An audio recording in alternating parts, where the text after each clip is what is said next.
So, doing this for the customers that I ETUNE, so I can give them a little bit easier way to figure out what I'm talking about when I say I got to sync the base timing, sync your TPS and whatnot. So, I got this car on the dyno today. I got a little free time. We're gonna show you how to set the TPS minimum maximum voltage, and we're going to show you how to sync the ignition timing with the ECU so that your tune doesn't look all crazy, things like that. So you got a good start. Hey, notification button. So we're going to Honda. This car is running Honda. It'll be this similar for Neptune, similar for AEM. You just have to go dig a little bit further. I'll do one of those for AEM and Neptune, K-Pro, whatever. This one's S300. It'll be real similar. I've already skipped a few steps. Hooking up your cable to your Honda, to your laptop, data logging, all those stuff I skipped. I've also hooked up the advanced timing light to number one spark plug wire, power, ground, kind of giving myself a head start. If you're doing an ETUNE with anybody or me, this is for you to, use and kind of get you synced up, because it's hard to tune a car if we're not there going through the motions. So you need to sync the timing, or go to online, set timing, whatever you want to sync the timing to. I set them base timing 16 degrees. The ignition timing is now locked. You will go out here on this is a prelude, so you have a plug in the front. That is where you're going to get your timing mark.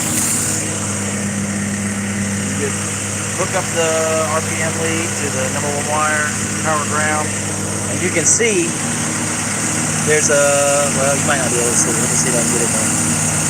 See that arrow? That's the timing. That's top dead center. This is an advanced light, so I can set it to whatever degrees it is. This one looks kind of close to 9 degrees. So I've already set the distributor, or I've already loosened the distributor. I haven't set it. And I'm going to rotate this till we get, there's a pointer down there, so I get the timing light on the flywheel. Timing light on the flywheel lined up to the pointer. I know this is real shitty, but it's lined up.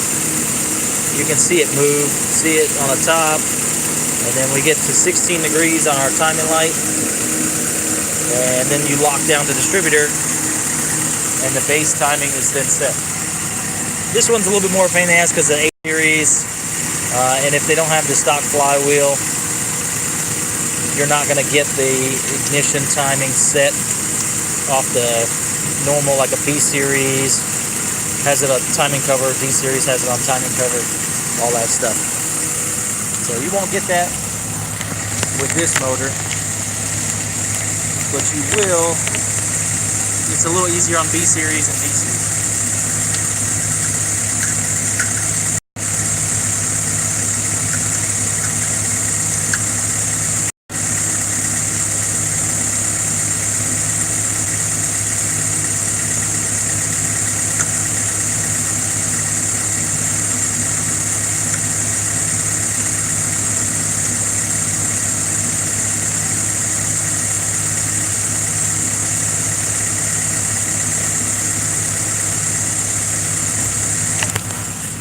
So timing is locked. Timing is locked. It's a little cheap ass light you can get from a parts store. Just make sure you have it on the right, right setting. That gets the light. You can get 2 and 4 cylinder, and then you can advance the ignition, and then once you get it to whatever you set your timing to, line it up, and then you're good to go. And that's pretty easy to set base timing. And then your timing map and in your tune won't look crazy. This is also a good indication if your distributor will not get to 14, 15, 16 degrees, then you likely have a bad distributor. So that kind of gives you a little, head start to see if you're going to have issues in your tune process. Put this guy back in there. So that's for setting the base timing. And then you can go in your Honda and you can close the set basic time because it won't be locked anymore. And that's pretty much easy. Set the timing. I'm going to show you how to set the TPS.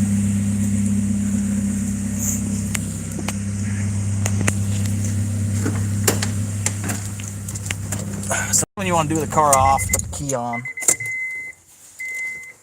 And then you're going to go to, if you don't set your TPS, it'll cause weird issues in drivability. Trying to cut the injectors off, or it could be real jerky, anything of that nature. Let's see what my damn.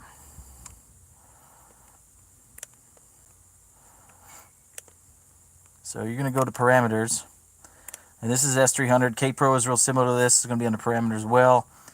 AEM is going to be under wizards, set TPS, minimum and maximum, things of that nature. So you're going to go to throttle, or throttle in K-Pro is TPS in this.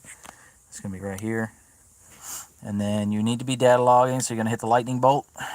Then you hit read, and then that's -5, and then this is 95.6 max.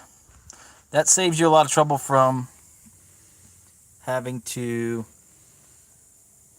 manually set the voltage on the TPS to OEM spec. So once you do that, your TPS is set. You just upload the tune.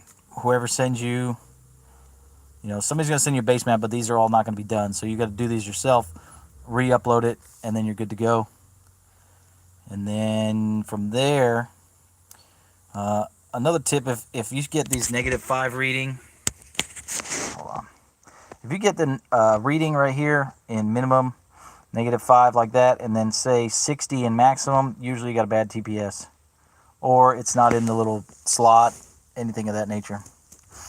So now you upload that tune, your TPS is scaled correctly, and your ignition timing is synced.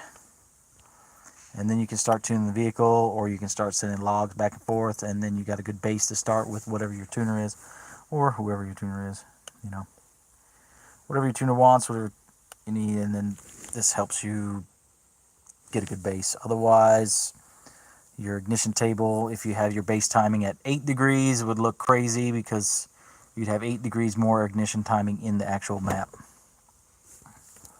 But I just want to get this done because I have a lot of ETUNE customers that tend to need a little advice, and it's hard to explain via text. So I am going to dyno tune this car and get it ready for the customer, and that is it for this live,